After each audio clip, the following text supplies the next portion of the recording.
అని ప్రార్థన చేసేదానండి.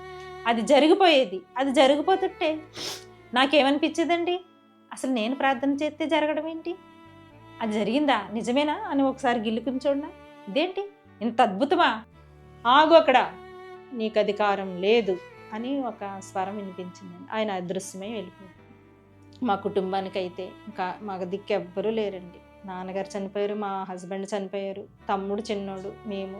అమ్మా సహోదరి, ఇదిగో ఆడదాని సొమ్ము తింటూ విర్రవీగిపోతున్నాడు. త్వరలోనే ఆమె నుండి అతన్ని వేరు చేసేస్తాను.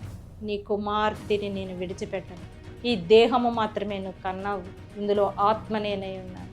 నీ కుమార్తె దగ్గరికి అనేక జనాంగం వస్తారు ప్రార్థన చేయించుకోవడానికి. మంత్రులు, మహారాజులు, ఎంతమంది అనేక జనాంగం వచ్చేదరమ్మా సహోదరి, చింతించవలదమ్మా సహోదరి. ఓ ప్రవచనం మాటలు వచ్చేస్తా, ఆ మాటలు ఎందుకో నాకు అస్సలు తెలియదండి. నేనే అలా ఎలా మాట్లాడుతున్నానో అదేంటి.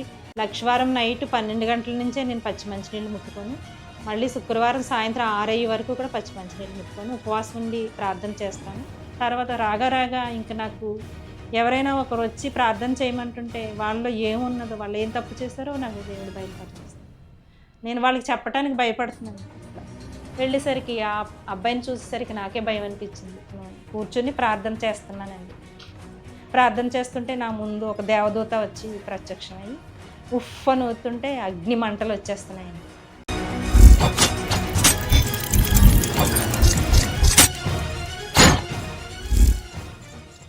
Praise the lord. దేవుడి నామానికి వందనాలండి.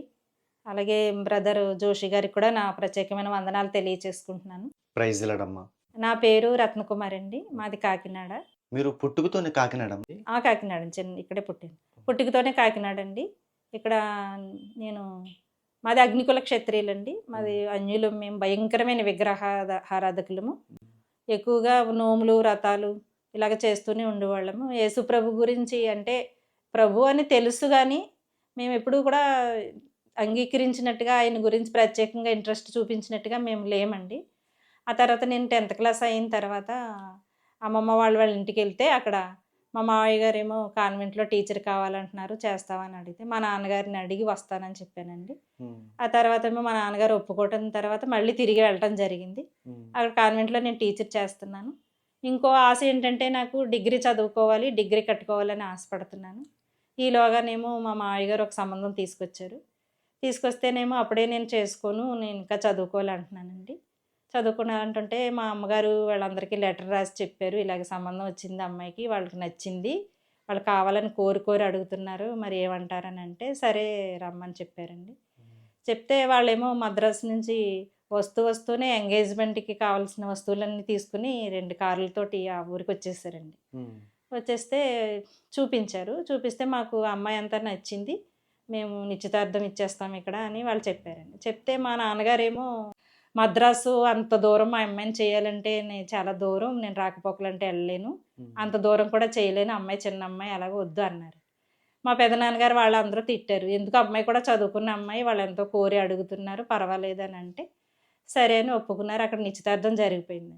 జరిగిపోయిన తర్వాత ముహూర్తాలు పెట్టేశారు. నేను అక్కడ స్కూల్ ఇంకా రానని సార్తో చెప్పేసి నేను కాకినాడ రావడం జరిగిందండి. కాకినాడ వచ్చేసిన తర్వాత మేము ఒక ఇంటికి అద్దెకొచ్చాము. ఆ ఇంట్లోనే నాకు ముహూర్తాలు పెట్టారు, వివాహం జరిగింది. ఈలోగానేమోండి బాబు కన్సీవ్ అయ్యాను నేను. బాబు పుట్టాడండి నాకు, పెద్దబాబు పుట్టిన తర్వాత మేము మద్రాసులోనే ఉన్నాము. అక్కడ చాలా వ్యాపారాలు, సీరియల్స్ రాయించడం అవి ఇవి మా ఆయనగారు ఎన్నో చేశారు, కానీ కొన్ని రాణించలేదు. సీరియల్స్ అంతా చీటింగ్లోని డబ్బు పోవడం. సీరియల్ ప్రొడ్యూసర్ కింద రాయించారండి స్టోరీ అంతా. హస్బెండ్ రాయించారు. రాయిస్తే అదేమో క్లైమాక్స్ అంతా చేయకుండా ఆయన డబ్బు తీసుకుని పరారైపోయారు. దానివల్ల కొంచెం నష్టం రావడం, ఇంక ఇదంతా ఏం కాదు, మన మద్రాసు కాకుండా కాకినాడే వచ్చి ఇక్కడ ఎక్స్పోర్ట్ చేయాలి ఫిష్, ప్రాన్స్ అనేసి ఆయన నిర్ణయం తీసుకుని మేము కాకినాడకి కాపురం వచ్చేసామండి. ఇక్కడ పక్క స్ట్రీట్లో అమ్మగారు ఈ స్ట్రీట్లో ఉన్నారు, ఇంకొంచెం ఎదర్ స్ట్రీట్లో మేము అక్కడ అద్దెకుండేవాళ్ళం. మా ఆయనగారేమో ఫిష్ ఇవన్నీ ప్రాన్స్ ఎక్స్పోర్ట్ చేసేవారండి. అలా చేస్తా ఆ వ్యాపారంలో కూడా చాలా లాస్ వచ్చేసింది. లాస్ వచ్చేస్తే మళ్ళీ రెండో బాబు కన్సీవ్ అయ్యానండి నేను. అప్పుడైతే మొత్తం వ్యాపారం ఏమీ లేదండి. ఏమీ లేకపోతే చాలా ఆర్థికంగా ఎన్నో ఇబ్బందులు వచ్చేసినాయి. మా పెదబాబుని అయితే అమ్మ వాళ్ళ ఇంటి దగ్గర పెట్టేసి కాన్వెంట్లో జాయిన్ చేసాము, వాళ్ళు చూసుకునేలాగా పెట్టేసాము. ఇంక మా ఆయనగారు నేను ఉన్నామండి. ఈలోగా మా సిస్టర్‌కి ఒక ఫ్రెండ్ ఉన్నారండి. ఆ అమ్మాయి దేవుడిని నమ్ముకున్న అమ్మాయి. చానాళ్ళు ఫ్రెండ్‌షిప్‌గా ఉన్నది కొంచెం రోజులు కనిపించలేదండి ఆ అమ్మాయి. ఏమైపోయింది? పెళ్లయిపోయిందా ఏంటి? కనిపించలేదు అని అనుకున్నామండి. కొంచెం రోజుల తర్వాత ఒక రోజు కనిపించిందండి. కనిపిస్తే ఏంటమ్మా కనిపించట్లేదంటే, మ్యారేజ్ అయిపోయింది నాకు. సాయంత్రం మీ ఇంటికొస్తానని వస్తా వస్తా వాళ్ళ హస్బెండ్‌ని తీసుకొచ్చింది. ఆయన పాస్టర్ గారండి. హ్మ్. చాలా సంతోషించాం. పోన్లే మంచి అమ్మాయికి మంచిగా మ్యారేజ్ అయిందని. ఆ అయ్యగారేమో మంచి ఫ్యామిలీ పరిచయం అయిందమ్మా మాకు. మీరు దేవుడిని తెలుసుకోండి, రండి అలాగని పిలిసారు. వస్తామండి అలాగని అనేవాళ్ళం మేము. మేము వేరేగా ఉన్నాం కదండీ! అక్కడ ఆర్థికంగా చాలా ఇబ్బందులండి. అంత ఇంత ఇబ్బందులు కాదు. ఈలోగా ఏదో మా నాన్నగారికి, మా ఆయన గారికి చిన్న మాట మాట వచ్చింది. రావడంతోటి మా నాన్నగారిని మా ఆయన గారు నాకే కండిషన్ పెట్టారండి. "నువ్వు మీ అమ్మగారు ఆళ్ళు మెట్టెక్కడానికి వీల్లేదు. ఏదైనా సరే ఇక్కడే ఉండాలి. వాళ్ళ ఇంటికెళ్ళడానికి వీల్లేదు." సరే ఆయనకు కోపం ఎక్కువ. ఎంత మంచిగా ఉన్నా ఒక్కొక్క టైంలో కోపమొస్తది. సరే కూడా నేను దానికి ఆయన చెప్పినట్టుగానే నేను మా అమ్మగారింటికి రావడం మానేసాను. ఇలాగ వ్యాపారం తగ్గిపోయిందండి మాకు. తగ్గిపోతే ఇంక చాలా ఆర్థికమైన ఇబ్బందులు. ఇబ్బందులు అప్పటి నుండి ఇక నేను చర్చికి మొదలుపెట్టానండి వెళ్ళడం. వెళ్తూ ఉండగా ఈలోగా మా అమ్మగారికి కూడా చాలా పెద్దగా నీరసం చేసేసి అనారోగ్య ప్రాబ్లమ్ వచ్చేసింది. ఆవిడని కూడా హాస్పిటల్‌కి తిప్పడం ఇలా చేస్తా ఉన్నాము. రోజు రోజుకి పెరిగిపోతున్నాయండి. నేను ప్రెగ్నెంట్‌గా ఉన్నాను. మా ఆయన గారు ఏదో తెస్తే తినేవాళ్ళం లేకపోతే ఒక నెలకి అందులో బాగా భోంచేసింది 4 రోజులే. ఇంక ఏముండేది కదండీ. వచ్చేది కాదు.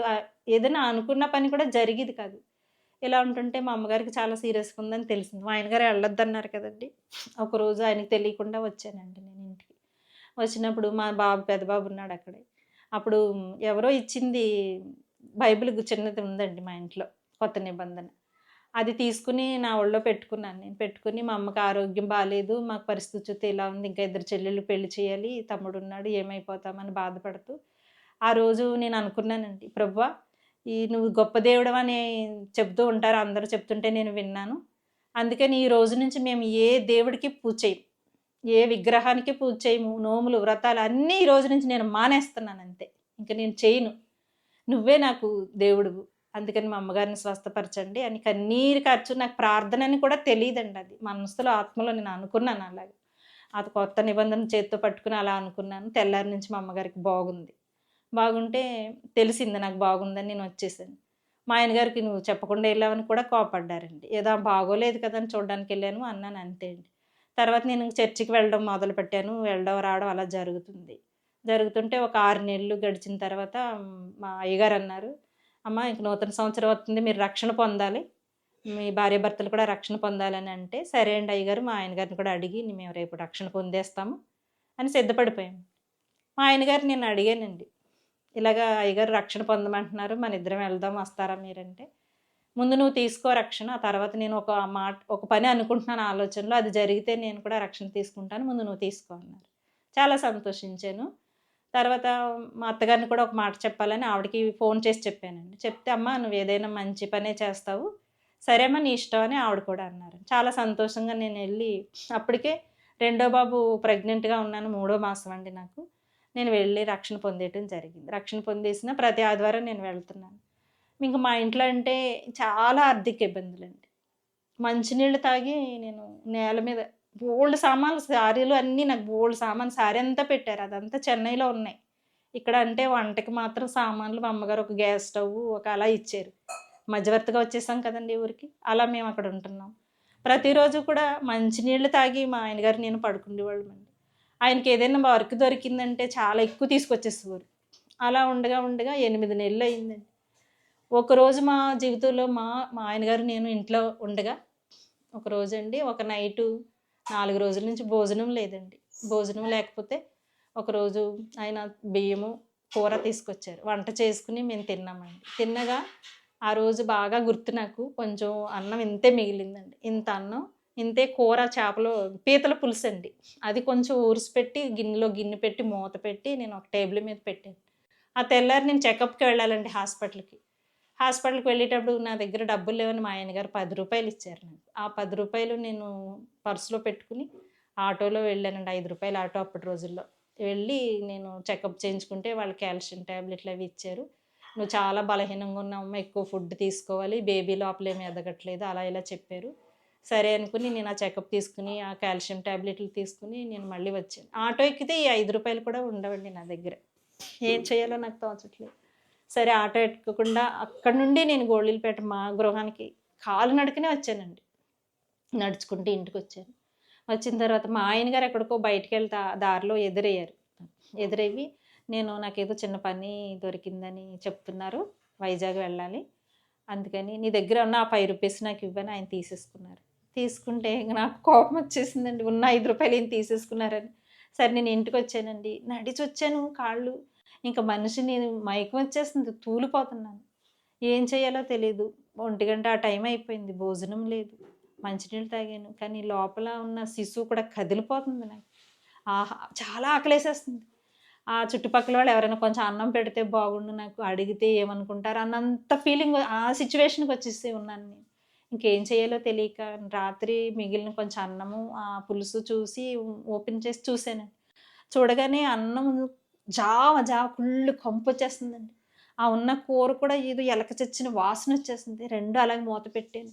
పెట్టి మళ్ళీ ఇంకో గ్లాస్ మంచినీళ్ళు తాగానండి. ఇంకా సరే ఆకలి తట్టుకోలేకపోతున్నాను. లోపలున్న శిశువు కదిలిపోయి ఇలా పక్కకి బయటకొచ్చేత్తదేమో అన్నంత ఇదిగా కదిలిపోతుంది. మళ్ళీ ఏం చేయాలో తెలియక ఎవరిని అడగాలి ఈ టైంలో మా ఇంటికి కూడా వెళ్ళట్లేదు. ఏం చేయాలని తెలియకండి ఆ పులుసు, ఆ అన్నం కలుపుకొని తినేసానండి. ఆ కుళ్ళిపోయిన అన్నమే తినేసా. ఆ కుళ్ళిపోయిన అన్నం, ఆ కుళ్ళిపోయిన కూర కంపొచ్చేస్తున్నాయండి. నేను చాలా, చాలా నీట్‌గా ఉంటాను. చాలా శుభ్రంగా ఏదైనా ఎవరికైనా కూడా చెప్తాను హెల్త్ టిప్స్ అయినా. అలాంటిది ఆకలి తట్టుకోలేక ఆ కుళ్ళిపోయిన అన్నం, ఆ కుళ్ళిపోయిన కూరేసుకొని నేను శుభ్రంగా తినేసి ఒక లోటా మంచినీళ్ళు తాగేసానండి. తాగేసాను కానీ నాకు కడుపులోని శిశువు కదిలిపోతుంది. నాకు భయమేసేస్తుంది. ఆకలని తట్టుకోలేక తినేసాను. ఏమి దారి తీస్తదో, ఆరోగ్యం ఏమైపోద్దో, లోపల బిడ్డ ఏమైపోతదో అనుకుంటానే నేను అలాగే ఉన్నానండి. చాపేసి పడుకున్నాను. ఈలోగా మా ఆయన గారు మళ్ళీ బయట నుంచొచ్చి నేను వైజాగ్ ఎళ్తున్నాను. ఇన్ని రోజులు ఎళ్ళొద్దు మీ అమ్మగారి ఇంటికని చెప్పిన ఆయన, ఈ రాత్రికి మీ ఇంటికెళ్ళి ఒక్కరిదాన్ని ఉంటావు కదా! అని చెప్పారండి. సరే అని ఆయన బయటికెళ్ళిపోయారు. నేను తాళమేసి అమ్మగారి ఇంటికొచ్చాను. ఈలోగా మా చెల్లెలు వాళ్ళందరూ స్కూలుకెళ్ళిపోవడం, అమ్మేమో ఎక్కడికో బయటికెళ్లారు. నాన్నగారు ఎవ్వరు లేరు. తాళమేసుందండి. ఆ పక్కింటి ఆంటీకిస్తే ఇంటిగలావిడే నాకు తాళం ఇచ్చారు. తాళం తీసుకొని లోపలికెళ్ళానండి. భోజనం లేదు అప్పటి నుంచి 3 రోజుల నుంచి భోజనం లేదు నాకు. మంచినీళ్ళు తాగుతున్నాం, అలాగే ఉంటున్నాం మేము. అంత శక్తి అలా ఎలా ఉన్నానో కూడా అది దేవుని కృపే అండి. రక్షణ పొందే ఉన్నాను నేను. మమ్మల్ని చూసినోళ్ళందరూ కూడా మద్రాసు పెళ్లి చేశారు. ఎంతో గొప్పగా ఉన్నారు మీరు. ఇలా అయిపోయారేంటి? ఈ స్థితి ఏంటి? అని వివరంగా ఎన్నో ప్రశ్నలు. అవన్నీ చెప్తారేమో కొంత నేను ఎక్కడికి బయటకి కూడా వచ్చేదాన్ని. అడుగుతారేమో చెప్పలేమని కూడా బయటకొచ్చేదాన్ని కదండీ. సరే అమ్మ వాళ్ళ ఇంటికొచ్చానండి. వచ్చిన తర్వాత నాకు భయమేసేస్తుంది. ఈ గర్భంలో ఉన్న బిడ్డ కదిలిపోయి తల ఇక్కడికి ఇంత ఎత్తొచ్చేస్తుంది. ఏమైపోయింది? ఇదేదో కుళ్ళిపోయింది కదా! తినేసాను నేను. అలా అని అనుకుంటున్నాను ప్రభువా! ఆకలికి తట్టుకోలేక కుళ్ళిపోయింది తినేసాను. ఏం జరుగుతదో మరుక్షణం అయితే నాకు తెలీదని. నాకు చెవులోని నాకు చావు డప్పులు వినిపించేస్తున్నాయి. ఏదో భయంకరంగా. ఇంక అయిపోయాను నేను ఇంక లేను ఇంకా అని అనుకుంటున్నాను. ఈలోగా మా నాన్నగారు బయట నుంచి వస్తా చేపలు తీసుకొచ్చారు. వచ్చి అన్నారు, "అమ్మా నువ్వెప్పుడొచ్చావు?" అంటే, "ఇప్పుడొచ్చాను నాన్న" అంటే, "వేడి వేడిగా వంట చేసుకొని భోంచేయమ్మా. ఇదిగో అన్నీ తీసుకొచ్చాను. అమ్మ ఎక్కడికో బయటికెళ్ళింది వచ్చి వంట చేయడానికి లేట్ అవుతది. నువ్వు వండుకొని తినమ్మా" అని తీసుకొచ్చారు. ఆ చేపలు చేయితే కత్తిపీట దగ్గర పడిపోతానండి నేను. నాకు అలా ఉన్నాను. అయినా తీసుకొచ్చేసరికి పే ఎలా అయితే తిన్నానో కుళ్ళిపోయింది ఇదంతా కంపుతోటి మొత్తం అక్కడ కక్కేసానండి బయట. అప్పుడు నాకు కడుపు తేలికయింది. ఇలా ఉన్నామండి. కొంచెం రోజులకి నాకు 8 నెలలు పూర్తయ్యమని అమ్మ వాళ్ళు డెలివరీకి ఇంటికి తీసుకొచ్చేసారు. మా ఆయనగారైతే రావట్లేదు అక్కడే ఉన్నారు. నేను ఇంటికొచ్చేసాను. ఈలోగా మా ఆయన గారికి సడెన్‌గా అక్కడ ఇంటి దగ్గర అనారోగ్యంగా ఉన్నారు. బాగోలేదని ఎవరో ఫ్రెండ్ హాస్పిటల్‌కి తీసుకెళ్తే ఆయన ఏదో ఇంజెక్షన్ చేయించుకొని వచ్చేసారంట. వచ్చేసిన తర్వాత మళ్ళీ ఆయనకి బాగా సీరియస్ అయిపోయింది. పక్కింటి వాళ్ళొచ్చి మాతో చెప్పారు అమ్మగారితో. "మీ అల్లుడి గారికి బాగోలేదసలు ఒకసారి చూడండి" అంటే మా అమ్మగారు, మా చెల్లి వెళ్ళారండి. ఎళ్లి చూసినప్పటికి అస్సలు లేవలేని పరిస్థితిలో ఉన్నారండి ఆయన. ఆ రాత్రంతా కూడా నాకు నిద్ర పట్టలేదు, భోజనం చేయలేదు. ఎలా ఉంది, ఎలా ఉంది పొద్దుటే మేమందరం వెళ్ళిపోయామండి. బిడ్డని వదిలేసి అక్కడికెళ్తే ఆయన పరిస్థితి చాలా దీనంగా ఉన్నారు, లేవలేని పరిస్థితులు. అంటే ఆయనకి జాయింటీస్ వచ్చినియండి. ఆ విషయం మాకు తెలీదు, ఆయనకి తెలీదు. అమ్మ బాలింత్రాలు, పచ్చి బాలింత్రాలు అమ్మ. ఇంట్లో కూర్చుని పచ్చుని తినవలసిన ఈ టైంలో నీకు ఇలాంటి పరిస్థితి వచ్చింది. ఈ రాత్రిని నేను ఉంటాను అబ్బాయి దగ్గర. నువ్వు వెళ్ళమ్మా చంటి బిడ్డను చూసుకో ఇంటికెళ్ళి అని చెప్పారు. ఇగ ఒక పక్క అయితే బంగారం గుమ్మడి పండంత బిడ్డని పుట్టాడని సంతోషపడాల. అక్కడ భర్త అంత సీరియస్‌లో ఉన్నాడని బాధపడాలి. ఒక కంట కన్నీరు, ఒక కంట పన్నీరుగా విలపిస్తున్నాడండి. ఇంట్లో బంధువులందరూ ఉన్నారు. తర్వాత బిడ్డకు కూడా పాలు ఇవ్వలేదండి, ఇన్ఫెక్షన్ వచ్చేస్తదేమో అని. నేను కూడా ఇదంతా ఆరిపోయింది. పచ్చి బాలింతని చన్నీళ్ళు ఏమీ తాగకూడదు. ఆ చారుతో 2 ముద్దలు కూడా ఏడుస్తది, నాకు దిగలేదు. తర్వాత నైటు కిందే పడుకున్నాను బాబుని యేసుకుని కొంచెం పక్కలోని. ఆ రాత్రి బంధువులందరూ ఉన్నారని నేను డాబా పైకెళ్ళి మోకరిచ్చి ప్రార్థన చేసుకుంటున్నాను. ప్రభువా! మా ఆయన గారు కూడా రక్షణ పొందేస్తారు. ఆయనకి తగ్గిపోయి క్షేమంగా ఇంటికొచ్చేలాగా మీరు సహాయం చేయండి ప్రభువా! నాకు ప్రార్థన కూడా తెలీదు. నేను రక్షణ తీసుకున్నప్పటికి ఒక సంవత్సరం అవుతుందండి. అంటే వెళ్ళడం, రావడం ఏదో వింటున్నాను వాక్యం అదిని. అంతగా అర్థం తెలీదు. ఇంతగా తెలీదు. విశ్వాసం తెలీదు. ఇంత గొప్ప దేవుడని కూడా నాకప్పుడు తెలీదు. నేను నమ్ముకున్నాను. నాకు మేలు జరిగింది. మా అమ్మగారికి ఆరోగ్యం బాగుపడింది నమ్ముకున్నాను. ఆ రాత్రి ప్రార్థనలోని నాకొక దర్శనం. అది దర్శనం కూడా నాకు తెలీదండి. నేను చూస్తున్నాను. మోకాళ్ళు వేసి మరీ ప్రార్థన చేసుకున్నాను. నా భర్త ఆరోగ్యంగా ఇంటికొచ్చేస్తే ఆయన కూడా రక్షణ పొందేస్తారు అనేసి నేను ప్రార్థన చేసుకుంటే, ఒక పచ్చని చెట్టు మీద పక్షి, గోరింక పక్షి అండి అది, ఎగిరిపోయింది. నాకు అది దర్శనమని తెలీదు. ఎలా అర్థం చేసుకోవాలో కూడా తెలీదు.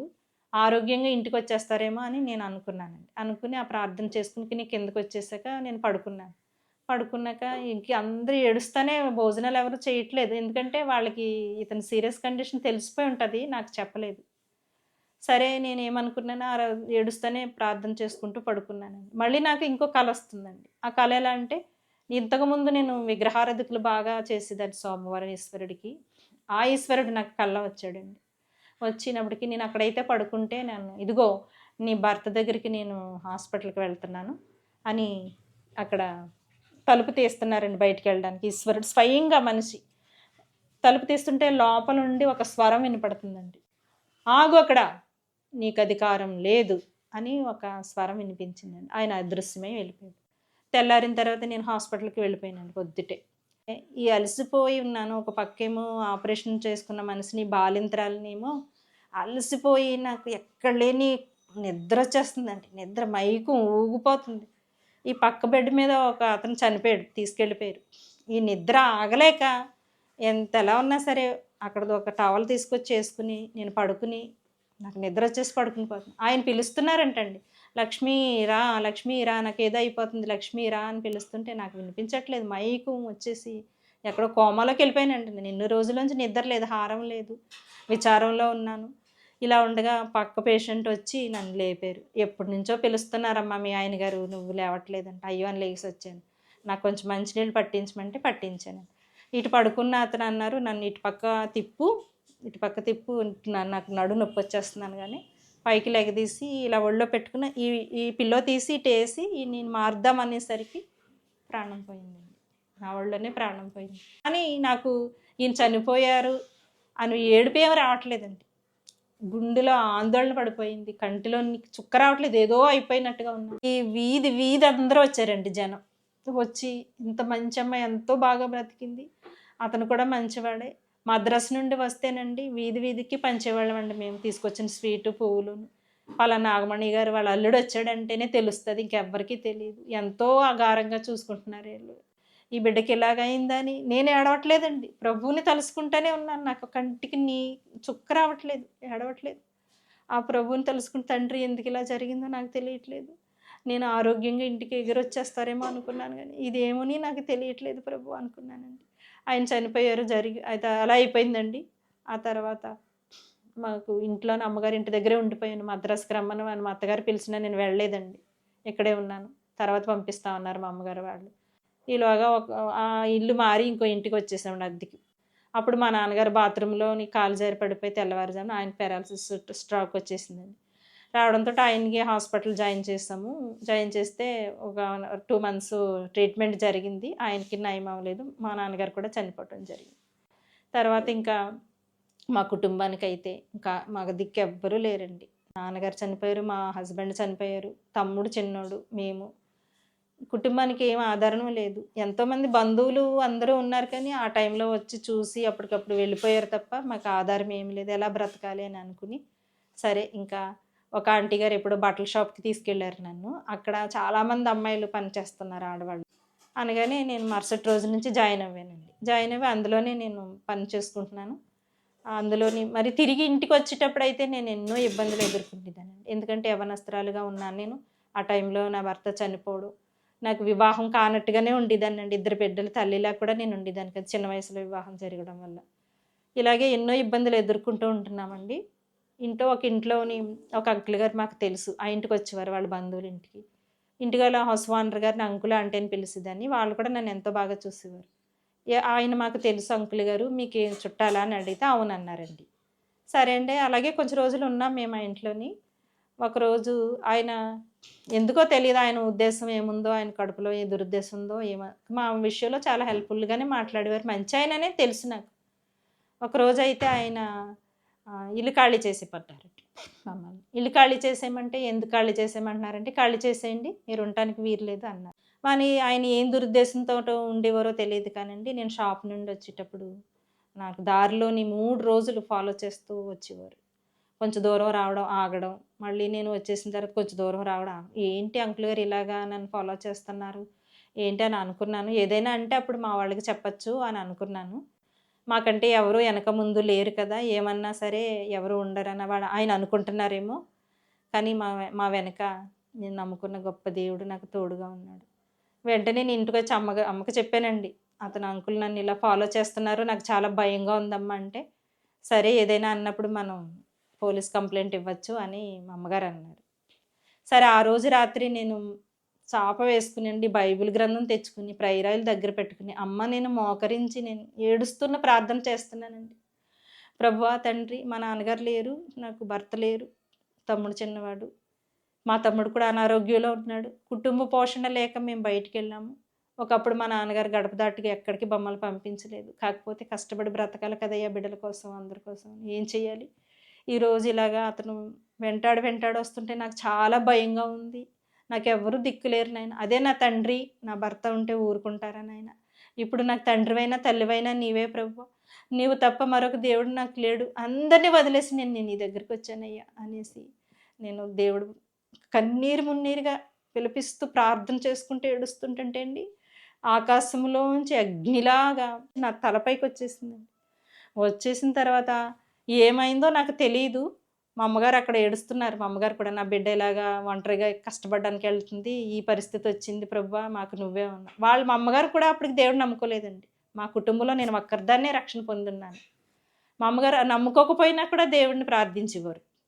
ఇలా ఉండగా దేవుడు ప్రవచనం వచ్చేస్తుందండి. పరిశుద్ధాత్మ వచ్చేసింది. అది పరిశుద్ధాత్మ అని కూడా నాకు తెలీదు. మా అమ్మగారు అక్కడ నించున్నారు. నించున్నప్పటికీ అమ్మా సహోదరి భయపడవద్దమ్మా సహోదరి. ఇదిగో నీ కుమార్తెకి నేను తోడై ఉన్నాను.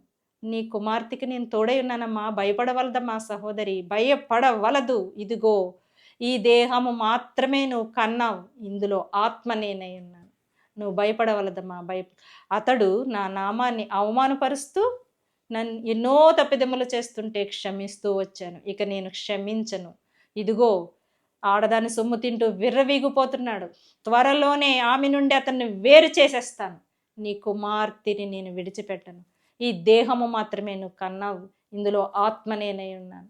నీ కుమార్తె దగ్గరికి అనేక జనాంగం వస్తారు ప్రార్థన చేయించుకోవడానికి. మంత్రులు, మహారాజులు ఎంతమంది అనేక జనాంగం వచ్చేదరమ్మా సహోదరి. చింతించవలదమ్మా సహోదరి. భయపడవలదు.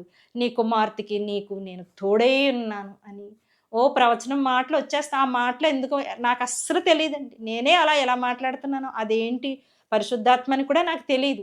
అంతలా నేను మాట్లాడాను. మాట్లాడిన తర్వాత నాకు 2 రోజులు 3 రోజులు ఫీవర్ వచ్చేసి షాప్కి లీవ్ పెట్టేసి ఇంటి దగ్గరే ఉన్నాను. మళ్ళీ నేను డ్యూటీకి వెళ్ళడానికి రెడీ పడ్డాను. ఎర్లీ మార్నింగ్ అంకుల్ ఇంటికి వచ్చారు. మా రూమ్ ఎదురుగుండానే చైర్ వేసి కూర్చుని కాలు మీద కాలు వేసుకుని పెద్ద రౌడీ పోజ్ ఇస్తా మా గుమ్మంకేస్తే కూర్చుని చూస్తున్నారు. టీ పంపించారు. ఆయన తాగుతూ ఉన్నారు. నేను క్యారేజ్ పట్టుకుని షాప్కి వెళ్ళిపోయానండి. షాప్కి వెళ్ళిపోయి నేను అంత డ్యూటీ అంతా అయిపోయి మళ్ళీ తిరిగి వచ్చేసరికి మొత్తం ఆ దొడ్లో 4-5 కాపురాలు ఉంటాయి. ఎవ్వరూ లేరు. సైలెంట్గా ఉంది. మా అమ్మగారు గేట్ దగ్గర నించున్నారు. అమ్మ ఏం జరిగింది ఏంటి మొత్తం ఎవ్వరు పిట్ట మనిషి కనపట్టలేదు. ఏం జరిగింది అని అడుగుతున్నాను. ఏమీ లేదు, నువ్వు లోపలికి వచ్చేయమ్మా, కళ్ళు కడుక్కో, నువ్వు వచ్చి తర్వాత చెప్తాను తర్వాత చెప్పు. ఎప్పుడైతే మా అమ్మగారు అలా అంటున్నారో నాకు ఇంకా టెన్షన్ పెరిగిపోతుంది. ఏం జరిగింది చెప్పమంటే చెప్పట్లేదు. ఏం జరిగింది చెప్పు అని అనగానే పక్కన ఒక అమ్మాయి ఉంది రెంట్కి. ఆమె కూడా మా సంఘస్థురాలే సహోదరి. అప్పటికి వారు ఇంకా నమ్ముకోలేదు దేవుడిని. ఆ అమ్మాయి ఝాన్సీ అంట. అమ్మాయి అంటుంది, "ఏమి లేదమ్మా, పలానా వ్యక్తి చనిపోయారు" అని చెప్పింది. అంటే పేరు మెన్షన్ చేయను నేను. పలానా వ్యక్తి షాక్ నాకు. "చనిపోయారా? మార్నింగ్ ఇక్కడ టీ తాగుతా కూర్చున్నారు కదా! చనిపోయారా?" అనేసి నేను ఆశ్చర్యంగా అనుకుని నేను ఇంట్లోకొచ్చేసి మళ్ళీ కాళ్ళు కడుక్కొని నేను ఆ క్యారేజ్ బట్టి అక్కడ పెట్టేసి మళ్ళీ సాపేసుకుని బైబిల్ తెచ్చుకుని మళ్ళీ నేను ప్రేయర్ చేస్తున్నానండి. ప్రేయర్ చేస్తూ నేను దేవుడి దగ్గర ఏడుస్తూ అడుగుతున్నాను, ప్రభువా అతను చనిపోవాలని నేను కోరుకోలేదు నాయన. నన్ను రక్షించమని మాత్రం నిన్ను అడిగాను తప్ప అతను చనిపోవాలని నేను నాకు ఏ మాత్రం కోరుకోలేదు. నాకు అలాంటి ఉద్దేశమేమి లేదు నాయన. ఎందుకు జరిగిందో నాకు తెలియదు ప్రభువా అని నేను కన్నీరు కారుస్తూ ప్రార్థన చేసుకుని బైబిల్ ఓపెన్ చేశానండి. ఆ బైబిల్ వాక్యం ఏమైనా వచ్చిందంటే నిర్గమాకాండము 22వ అధ్యాయం 22వ వచనం వచ్చింది. తండ్రి లేని పిల్లలనైనను విధవరాండ్రనైనను బాధించకూడదు. ఎవరైనా ఒకవేళ బాధించిన ఎడల వారు నాకు మొరపెడితే వారి మొరను నేను వింటాను. వెంటనే నా కత్తి చేత వారిని హతము చేసేస్తాను. వారి భార్య విధవరాలైపోతుంది. వారి పిల్లలు అనాథులైపోతారని వచ్చిందండి వాక్యం. ఆశ్చర్యం వేసేసింది. నేను కావాలని కదా తండ్రి అని ఓపెన్ చేశాను అంతే. అతను చనిపోవాలని నేను కోరుకోలేదు అనుకున్నానండి. ఆ తర్వాత మామూలుగా యథావిధిగా నేను షాప్కి వెళ్ళడం రావడం ఇంకా రోజు రోజు విశ్వాసం పెరుగుతుందండి. ఇది ప్రవచనమా ఏంటి ఇలా జరిగిందని మా అయ్యగారితో చెప్తుంటే, అమ్మో దేవుడు భక్తుల జోలికి వస్తే దేవుడు విడిచిపెట్టడమ్మా, నీ యందు దేవుడు ఉన్నాడు, అందుకే నువ్వేం భయపడద్దు, నువ్వు దేవుళ్ళో బాగా ఎదగాలి, బాగా ప్రార్థన చేసుకోమ్మా అనేవాడు. నేను ఉదయం 10 గంటలకు వెళ్తే రాత్రి 10 గంటలకు వచ్చేదానండి. 10 గంటలకు వచ్చిన తర్వాత భోంచేసిన తర్వాత పడుకునే ముందు సాపేసుకుని ఒక 10 నిమిషాలైనా సరే దేవుడికి నేను ప్రార్థన మాత్రం మానేదాన్ని కదండి. ప్రతిరోజు నాకు చాలా ఆశ, పాటలు పాడాలి, సాక్ష్యాలు చెప్పాలి, ప్రతి శుక్రవారం వెళ్ళాలి అంటే నాకు డ్యూటీ వల్ల నాకు కుదరదు. ఓన్లీ సండే మాత్రమే కుదురుతుంది. నాకు అనుకునేదాన్ని ఉపవాస ప్రార్థనలు జరిగేవి, నాకు సెలవు ఇచ్చేవారు కదండి అడిగినా సరే. చాలా దుఃఖపడేదాన్ని, ప్రభువా అందరూ ఉపవాస ప్రార్థనలో పాల్గొంటున్నారు, నాకు అవకాశం లేదు, ఎప్పుడు ఇస్తావు తండ్రి అని నేను ఇలా విశ్వాసంగా ఉంటున్నానండి దేవుళ్ళలోని. ప్రతిరోజు నన్ను దేవుడు నాకు దర్శనాలు కనపడుతూనే ఉన్నాయండి. అయితే రోజు రోజు అలా జరుగుతూ ఉన్నది. ఇల్లు ఖాళీ చేసేమన్నారు. ఆయన చనిపోయిన తర్వాత కూడా మీరు ఉండద్దు ఇంట్లో అన్నారు. మేము ఖాళీ చేసి వేరే ఇంటికి వెళ్ళిపోవడం జరిగింది. ఆ ఇంట్లోనే మా తమ్ముడు కూడా చనిపోయాడండి. ఇప్పుడు ఎక్కడైతే దేవుడు ప్రవచించాడో ఆ గృహంలోనే మా తమ్ముడు కూడా చనిపోయారు. అప్పటికి ఇంకా మేము మా అమ్మగారు, నేను, మా చిన్న చెల్లి, పెద్ద చెల్లికి వివాహం చేసేసామండి. నేను, మా చిన్న చెల్లి, మా పిల్లలు ఇద్దరు చిన్నపిల్లలు వేరే ఇంటికి వచ్చామండి. మేము ఇంకా ఇలాగే షాప్లో చేసుకుంటూ ఉంటున్నాం, అలాగే జరుగుతుంది. అయితే మా దేవుడి గురించి అందరికీ చెప్పడం, బస్సులో వెళ్ళినా లేకపోతే ఖాళీ టైప్ దొరికితే చాలండి దేవుడి గురించి చెప్పడం. హాస్పిటల్కి వెళ్ళినా, ట్రైన్లో ప్రయాణం చేసిన, బస్సులో ప్రయాణం చేసిన, ఆటోలో ప్రయాణం చేసిన, ప్రభు గొప్పవాడు, ప్రభు పిలిస్తే పలుకుతాడు. ఎందుకంటే వాక్యము నాకు చూపించేసి వాక్యం ద్వారా మాట్లాడాడు, తర్వాత దర్శనం ద్వారా మాట్లాడాడు, తర్వాత ప్రవచించేశాడు దేవుడు. అంటే యేసుప్రభు వారు ఎంత గొప్ప దేవుడా తెలియక నేను ఇంతకాలం నమ్ముకోలేదు. నిజంగా యేసుప్రభు వారి గురించి ఎంతగా తెలుసుంటే నేను చిన్న వయసులోనే నమ్ముకుని ఉండేదాన్ని అని ఒక ఆశ. అయ్యో నేను ఆలస్యంగా నమ్ముకున్నాను, ఇతరులకు బోధించాలి, మీరు కూడా తొందరగా దేవుడిని నమ్ముకోండి, గొప్పవాడు, దేవుడు తోడుగా ఉంటాడు. ఇంకా ఆ రోజు నుంచి మాకు వెనక్కి తిరిగి చూసుకోలేదండి. నేను బాగా కష్టపడుతున్నాను. షాపు చేసేది బట్టల షాప్ అయినా మంచిగా కష్టపడుతున్నాను, బిడ్డలను బాగా చదివించుకుంటున్నాను, అన్నీ చేస్తున్నాను. కాకపోతే మేము కొంచెం కొంచెం బాగుంటున్నాం, అప్పులు తీర్చుకుంటున్నాం, అన్నీ జరుగుతున్నాయి. మాకు విగ్రహారాధకులు మా బంధువులందరూ కూడా మీరు దేవుడిని నమ్ముకున్నారు, మీకేం జరిగింది అని హేళన చేసేవారు. అయితే ఏమనివ్వండి, నేను రుచి చూశాను దేవుడిని, నాకు దేవుడు కావాలి అని వెళ్ళాను. మీరు ఏమనుకుంటే అనుకోండి. నువ్వు రక్షణ తీసుకున్నాక మీ భర్త చనిపోయాడని కూడా కొంతమంది అన్నారు. ఆ థాట్ నేను ఎప్పుడు మనసులో పెట్టుకోలేదు. మళ్ళీ ఒకరోజు నేను మోకరించి ప్రార్థన చేసుకుంటున్నానండి. ప్రభువా నీకు అసాధ్యమైనది ఏమీ లేదన్నావు కదా నాయన, నీ వాక్యం సెలవిస్తుంది. వాక్యం అంటేనే నీవు, నీవంటేనే వాక్యం కదా. చాలామంది ఇలా అంటున్నారు, నీ భర్త చనిపోయాడు, నీకేం మేలు జరిగిందని. ఏంటి నాయన, నా భర్తను మీరు బ్రతికించేమంటే ఆయన కూడా రక్షణ పొంది ఉండేవారు కదా, ఏంటి తండ్రి అన్నప్పుడు ప్రభువారు నాకు మాట్లాడుతున్నారండి, రాసి చూపిస్తున్నారు వాక్యం. ఆయన స్వహస్తాలతో రాసి చూపిస్తున్నారు. సహోదరి, అతడికి అంతే ఆయుష్ ఉందమ్మా, అటువంటి భర్తనే నీకు నేను ఇచ్చాను. ఎందుకనగా నీవు నా కుమార్తెవు, నిన్ను నేను వాడుకుంటాను, నీవు నా కుమార్తెవమ్మా సహోదరి, నువ్వు భయపడవలదు. మోషేకి తోడై ఉండినట్లు నేనును నీకు తోడయుందును అని రాసి చూపించారు. రాసి చూపిస్తే నాకు చాలా ఆనందం వేసేస్తుంది. నీకు ఈ పనికి వెళ్ళాలంటే ఇష్టం ఉండట్లేదు. ఎప్పుడు బైబిలు, ప్రార్థన, మందిరం ఇంకా కాకపోతే నాకు కుటుంబానికి పోషించుకోవటానికి ఆధారం ఏమీ లేదు.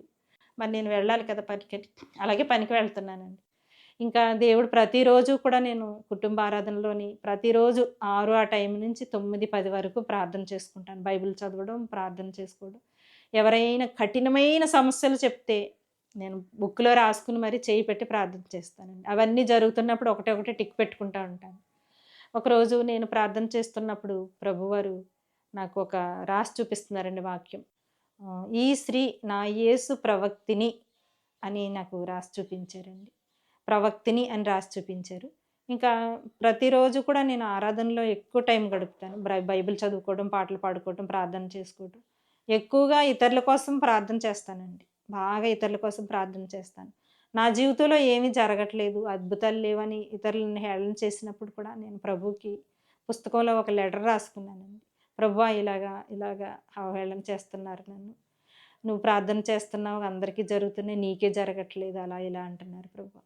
ఏంటి నాయన మీరు నాకు బయలుపరచండి అన్నప్పుడు ప్రభువారు నాకు మళ్ళీ రాసి చూపిస్తున్నారండి.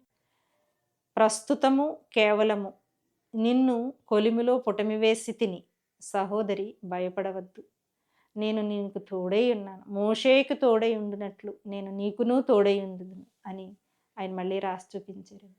నేను ఎంతో ఒక్కొక్కసారి సడన్గా అప్పుడే బాగుంటానండి, నిమిషంలో నాకు అనారోగ్యం వచ్చేస్తుంది, ఏమని తెలియదు. వెంటనే నేను మోకరించి ప్రార్థన చేసుకుంటానండి. హాస్పిటల్కి వెళ్ళను నేను. తర్వాత రాగా ఇంక నాకు ఎవరైనా ఒకరు వచ్చి ప్రార్థన చేయమంటుంటే వాళ్ళలో ఏమున్నదో, వాళ్ళు ఏం తప్పు చేశారో నాకు దేవుడు బయలుపరిచేస్తున్నాడు. నేను వాళ్ళకి చెప్పడానికి భయపడుతున్నాను. నేను ప్రతి శుక్రవారం ఉపవాసం చేస్తానండి.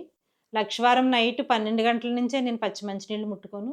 మళ్ళీ శుక్రవారం సాయంత్రం 6 వరకు కూడా పచ్చి మంచినీళ్ళు ముట్టుకోను. ఉపవాసం ఉండి ప్రార్థన చేస్తాను. నేను మందిరానికి వెళ్ళొచ్చిన తర్వాత కూడా నేను ప్రార్థనలోనే ఉంటాను. ఆ సమయంలో ఎవరైనా వచ్చినప్పుడు ప్రార్థన చేయమని అడిగితే ప్రార్థన చేస్తాను. ఒక సహోదరి నా దగ్గరికి వచ్చిందండి ఆ టైంలో. వాడి గురించి నాకు అనారోగ్య కారణం, అమ్మ వాళ్ళ ఇంటికి వస్తే బాగుంటుంది, అత్తగారి ఇంటికి వెళ్తే బాగుంటలేదు, ఇలాగే ప్రతిసారి జరుగుతుంది, నా కోసం ప్రార్థనలు చేయండమ్మా అని వచ్చారండి. అమ్మాయి కోసం నేను ప్రార్థన చేస్తున్నప్పుడు ప్రభువు నాకు అంతా బయలుపరిచి చూపిస్తున్నారు. అది నేను ఆమెతో చెప్పాలంటే నాకు భయంగా ఉంది. ఎందుకంటే చెప్పాలి ఏమనుకుంటారో అన్న భయం వేస్తుంది. అయినా సరే నేను బైబిల్ చదువుతూ ప్రార్థన చేస్తూ ఒకసారి బైబిల్ ఓపెన్ చేసి ప్రార్థన చేస్తా అన్నాను. మీరు ఎక్కడ చదవమంటే అక్కడ చదువుతానండి అన్నానండి ఆ అమ్మాయిని. ఆ అమ్మాయి ఒక చోట చూపించింది ప్లేస్ చూపించి ఇక్కడ చదవమన్నదండి. సరే నేను చదువుతున్నాను, నీకోసం దేవుడు ఏం బయలుపరిచాడని చదివేటప్పటికి, మీ గృహంలో వ్యభిచారము జరుగుచున్నది, అక్కడ నీవు కావలిగదారిగా కూర్చుని ఉన్నావు అని వచ్చిందండి. రాగానే ఇంక ఆవిడ కన్నీరు కార్చేసి ఏడుస్తూ నా కాళ్ళు పట్టేసుకుంది. అమ్మా ఇదంతా నేను ముందు చెప్పలేకపోతున్నాను, ఎలా చెప్పాలో భయపడ్డాను, కానీ ప్రభు వాక్యం ద్వారా మాట్లాడారు. ప్రభు వాక్యం ద్వారా మాట్లాడారమ్మా. నువ్వు రక్షణ పొంది దేవుడు బిడ్డవైండి, ఇలాంటి తప్పిదములు చేయకూడదు సహోదరి అని నేను హెచ్చరించినప్పుడు ఆవిడ అక్కడే నా పాదాల దగ్గర పట్టేసుకుని కన్నీరు కారుస్తూ, ఎవరో బంధువులు ఇలా చేస్తుంటే నేను తప్పుగా చేశాను, నేను వారికి సహాయం చేయటం తప్ప, ఈ రోజు నుంచి నేను చాలా పవిత్రంగా ఉంటాను, ఎప్పుడు అలాంటి జోలికి వెళ్ళను, మిమ్మల్ని చూసుకుని మీ అడుగుజాడల్లో నడుస్తానమ్మా, ఇంకెప్పుడు నేను అటు తప్పు చేయను, నన్ను క్షమించమని దేవుని పాదాల దగ్గర పడిపోయిందండి. ఇప్పుడు ఆ రోజు నుంచే ఆవిడ చాలా ఆరోగ్యంగా ఉంటున్నారండి. ఇలాగే ఆమెని కూడా చాలామంది అడుగుతున్నారంటండి. ఆమెకు ఒకసారి కడుపు ఉబ్బిపోయింది, మళ్ళీ ఇంకోసారి వచ్చిందండి రెండోసారి. అప్పుడు కూడా ఆవిడ కోసం నేను ప్రార్థన చేసినప్పుడు నైట్ ప్రార్థన చేసుకుంటే ఆ టైంలో వచ్చిందండి. అప్పుడు కూర్చోబెట్టి నేను ప్రార్థన చేసేటప్పుడు ప్రభువుని అడుగుతున్నాను, నాయన ప్రార్థన చేసుకునే టైంలో ఆవిడ వచ్చింది, మరి తొందరగా ప్రార్థన చేయాలి అని అడిగినప్పుడు ఆమె కడుపు ఇంతగా ఉబ్బిపోయిందండి. హాస్పిటల్కి వెళ్ళొచ్చినా కూడా ఆ వాపు వచ్చేసి వాపు తీయలేదు ఆవిడకి. అప్పుడు ప్రేయర్ ఆయిల్ రాసి నేను ప్రార్థన చేస్తున్నానండి. ఆవిడకి ఒక భయంకరమైన పిశాచి కడుపుని పట్టేసుకుని నాకు కనిపించిందండి. ప్రార్థన ఎప్పుడైతే మొదలుపెట్టానో అండి, సీలింగ్‌లోంచి ఒక చెయ్యి వచ్చేసిందండి పెద్ద సుత్తితోటి. ఆ భయంకరమైన రాక్షసుడిని నిలబెట్టి అటు ఇటు కూడా చేతులు కట్టేసి సుత్తులతో కొట్టేశారండి. చితక్కొట్టేసి ఆ మాంసం ముద్దను తీసి ఇదే సీలింగ్‌లోంచి బయటికి ఇసిరి పడేసినట్టు ఎంత ఆకాశంలోంచి పెద్ద చెయ్యి వచ్చేసిందండి ఆ గృహంలోని. ఆవిడ స్వస్థపరచబడ్డారండి. మళ్ళీ ఆ రోజు నుంచి ఈ రోజుకి ఆవిడ కడుపు ఉబ్బరం అనేదే రాలేదండి. చాలా ఇలాగ ఈవిడ ద్వారా ఇంకా చాలామంది వచ్చారు. ఒకరి ద్వారా అందరూ వస్తున్నారండి. ఆ తర్వాత నాకు తెలియకుండానే నేను ఎవరి గురించైనా ప్రార్థన చేసేటప్పుడు నేను ప్రభు దగ్గర ఒకటే చెప్పేదాన్ని, ప్రభువా తండ్రి నాయన, నేను ఎన్ని శ్రమలు కష్టాలు పడ్డానో, కానీ నన్ను నువ్వు చేయి విడిచిపెట్టలేదు నాయన. అదిగో వారు ప్రార్థన చేయమని అడుగుతున్నారు, నేను ప్రార్థన చేస్తున్నాను నాయన అని ప్రార్థన చేసేదానండి. అది జరిగిపోయేది. అది జరిగిపోతుంటే నాకేమనిపించేదండి, అసలు నేను ప్రార్థన చేస్తే జరగడం ఏంటి, అది జరిగిందా నిజమేనా అని ఒకసారి గిల్లుకుని చూడనా, ఇదేంటి ఇంత అద్భుతమా, నేను చేసింటే జరిగి ఉండదు అలా అనిపించేదండి. ఒక సహోదరి మా మరిది గారికి బాగోలేదమ్మా, ప్రార్థన చేయడానికి రమ్మని పిలిచారండి. పిలిస్తే నాకు నేనేం ప్రార్థన చేయగలనంటే, లేదు నీకు దేవుడు బయలుపరుస్తున్నాడు కదా రమ్మని పిలిచారండి. పిలిస్తే వాళ్ళ ఇంటికి వెళ్ళాను. తీరా చూస్తే ఆ ఆంటీ గారు నాకు తెలుసు, కానీ వాళ్ళ అబ్బాయి అని నాకు తెలియదు. ఆయనకి అప్పటికే ఆ బాబుకి ఉంటాయండి 27 ఏజ్ 30 ఏజ్ ఉంటుంది అబ్బాయికి. ఎప్పుడో చిన్నప్పుడు 10 సంవత్సరాలకి ముందు తప్పిపోయి కనిపించలేదంటండి. తర్వాత 10 సంవత్సరాల తర్వాత తిరిగి వచ్చినప్పుడు అబ్బాయి ఎలా దొరికాడంటే అండి, మెంటల్ షాక్ వచ్చేసి పిచ్చోడైపోయి బట్టలంతా చింపేసుకుని భయంకరంగా ఉన్నాడు. అలాంటి పరిస్థితుల్లో అబ్బాయి దొరికాడు. అతన్ని ట్రీట్మెంట్ చేయించారు, చాలా డబ్బు ఖర్చు పెట్టారు, ఎక్కడ నయం అవ్వలేదంటండి. ఒకరోజు వారికి ప్రార్థన చేయమని పిలుస్తున్నప్పుడు మా సంఘ సహోదరే నన్ను రమ్మని వెళ్ళానండి. నేను కూడా వెళ్ళేసరికి ఆ అబ్బాయిని చూసేసరికి నాకే భయం అనిపించింది.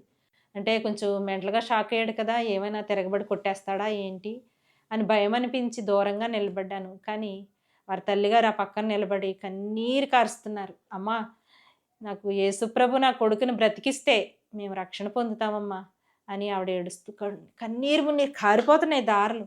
అప్పుడు ఆ అబ్బాయిని చూసి నేను ప్రార్థన చేస్తున్నాను, ప్రభువా నాకేమీ తెలియదు నాయన, నేను ప్రార్థన చేస్తున్నాను నాయన, ఆ తల్లి కన్నీరు నేను చూడలేకపోతున్నాను, నువ్వు చూస్తావా, నువ్వు చూడలేవు కదా, ఒక మామూలు స్త్రీనయ్యుండి నేనే కన్నీరు చూడలేకపోతున్నాను, ఆ తల్లి కన్నీరు. అయ్యా ఆ బిడ్డను బ్రతికించండి, ఏం జరిగిందో తెలియదు ప్రభు, మీరే స్వస్థపరచండి అయ్యా. ఆ తల్లిగారు తీర్మానించుకున్నారు, నా కుమారుడు బ్రతికితే మేమిద్దరం రక్షణ పొందుతామని. అయ్యా సహాయం చేయండి నాయన ప్రభువా అనేసి నేను ప్రైరాయిలు తీసి అతనికి రాసి ప్రార్థన చేస్తుంటే ఎంత హెల్దీగా తయారయ్యాడో, ఎంత మంచిగా తయారైపోయాడో, సూపర్గా బాగుపడిపోయాడండి. పడిపోతే వెంటనే వాళ్ళు రక్షణ పొందారండి. అయితే ఆ అబ్బాయికి, శ్రీను అన్న అబ్బాయికి స్వస్థత వచ్చింది. వాళ్ళు ఎంతో సంతోషంగా ఉన్నారండి.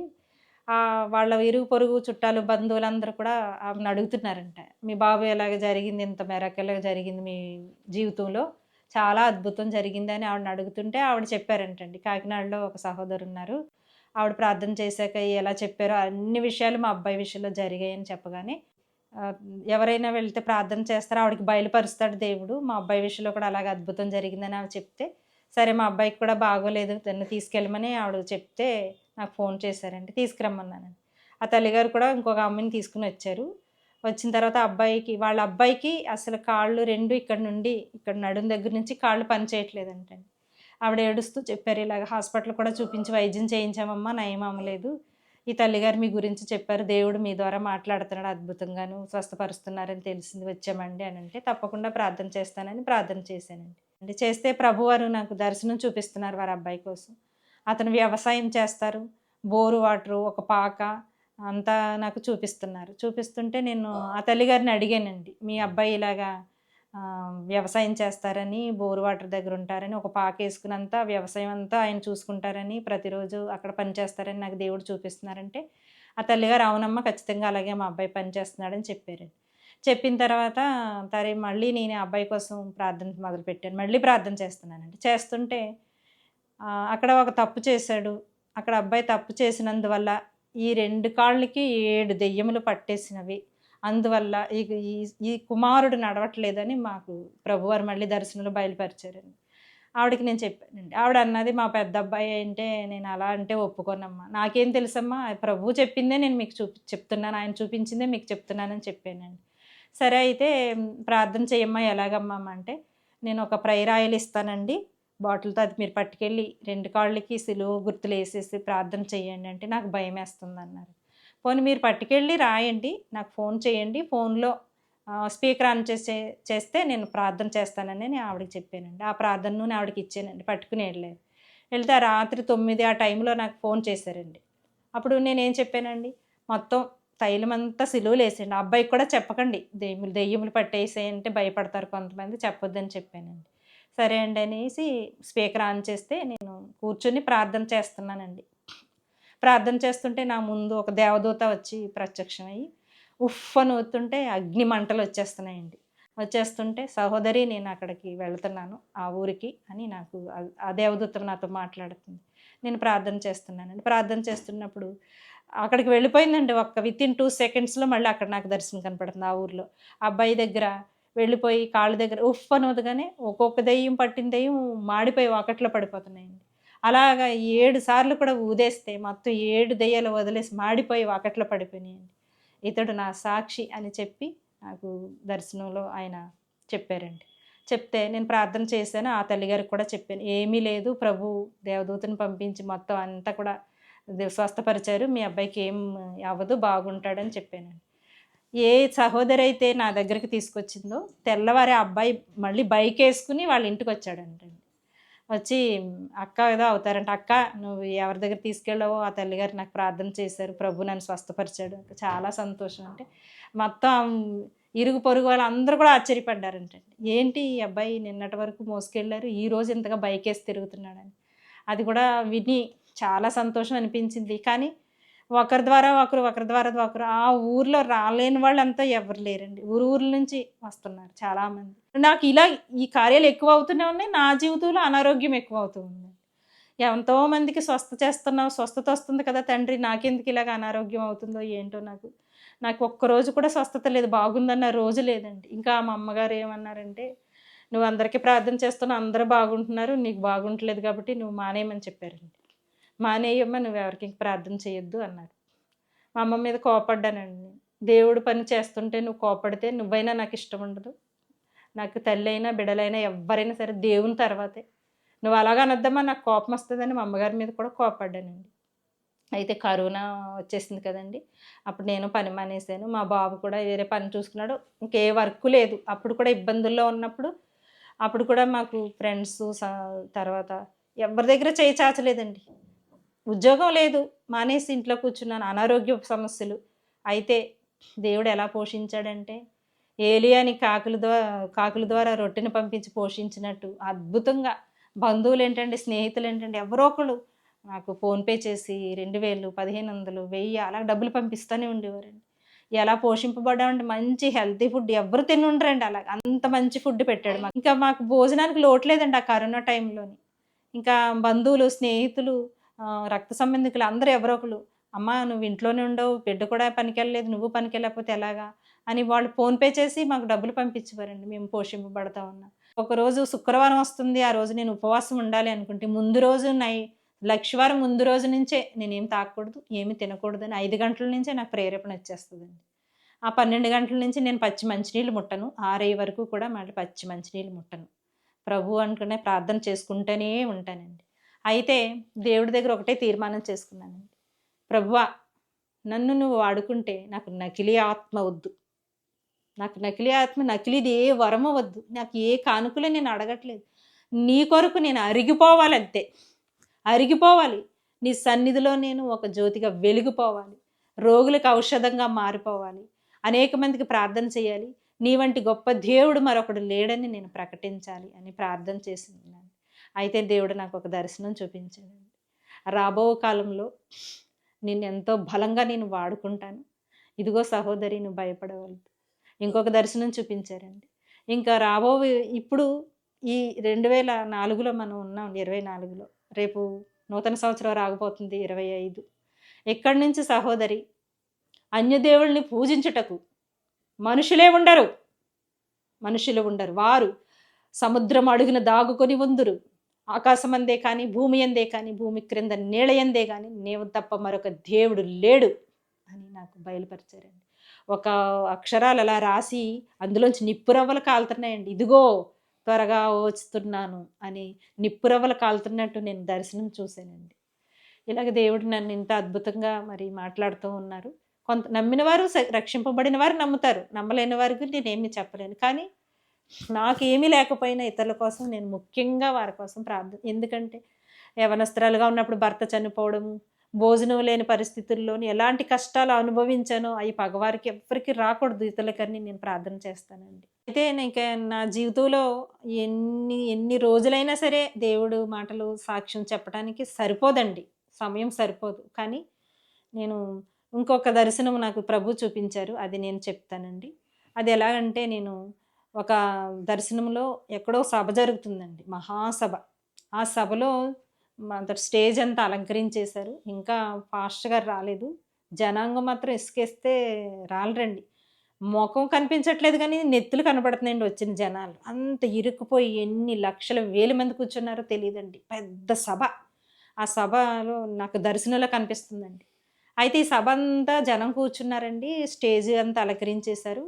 మరి చెప్పుకుంటున్నారు ఎవరో పాస్టర్ గారు వస్తారు, బిషప్ వస్తారు, చాలా శక్తివంతమైన వాళ్ళు వస్తారంట అని.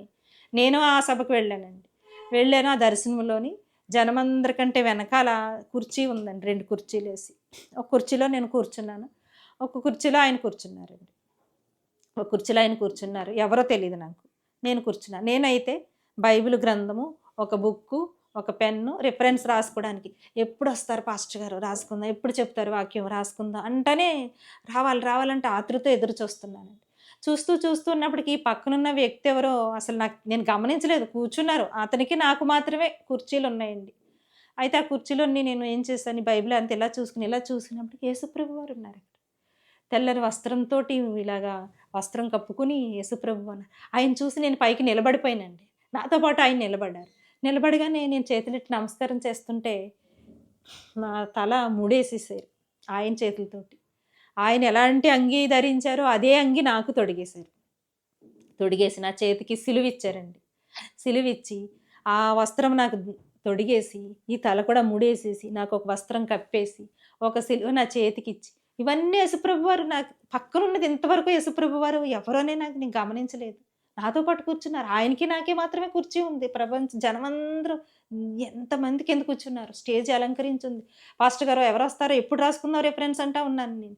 ఈలోగా ఈ యేసుప్రభువారు నా సిలువ చేతికిచ్చి నా చెయ్యి పట్టించుకుని ఈ జనంలోంచి నడిపించి తీసుకెళ్ళి ఆ స్టేజ్ మీద నన్ను ప్రసంగించమని నిలబెట్టారండి. అక్కడ నిలబెట్టి నాకేమీ తెలియదంటే, నేను నీ వెనకాల ఉన్నాను, నువ్వు మాట్లాడు అని చెప్తున్నారండి. ఆ దర్శనం చూశాను నేను. ప్రభువా రాబో కాలంలో అంతగా వాడుకుంటే నా ప్రాణం, ఆత్మ, శరీరము క్షీణించిపోయే వరకు నీ కోసమే బ్రతుకుతాను నేను. అనేక జనం కోసం, ప్రభు కోసం చెప్తానండి. ప్రభు గొప్ప దేవుడండి, మాట్లాడే దేవుడు. అతను పిలిస్తే పలికేవాడు. ప్రతి ప్రార్థనకి జవాబిస్తాడండి. అందులోకి మోషే ధర్మశాస్త్రంలో ఒక మాట రాసింది ఏమని, మోషే ధర్మశాస్త్రంలో రాసింది, అనాథలైన పిల్లలని, విధవరాళ్ళని ఎవరు బాధించకూడదని. ఇదే ధర్మశాస్త్రం అనుసరించి ప్రతి ఒక్కరూ జీవించాలని కోరుకుంటున్నానండి. ఆ దర్శనం నాకు చూపించిన తర్వాత ఇంకా నేను చాలా సిద్ధపాటుగా ఉన్నాను. ఆయన మరి ఎప్పుడు ఏర్పాటు చేస్తారో దానికి నేను తల వంచుకుని తన కోసం, ఆయన కోసమే జీవిస్తాను. బ్రతుకుట క్రీస్తే చావైతే లాభమే అని దానికోసం నేను జీవిస్తానండి. అద్భుతంగా నన్ను అలాగా చేసి తీసుకెళ్లారు. మరి ఇంకా చెప్పాలంటే నా జీవితంలో ఇంక సరిపోవండి.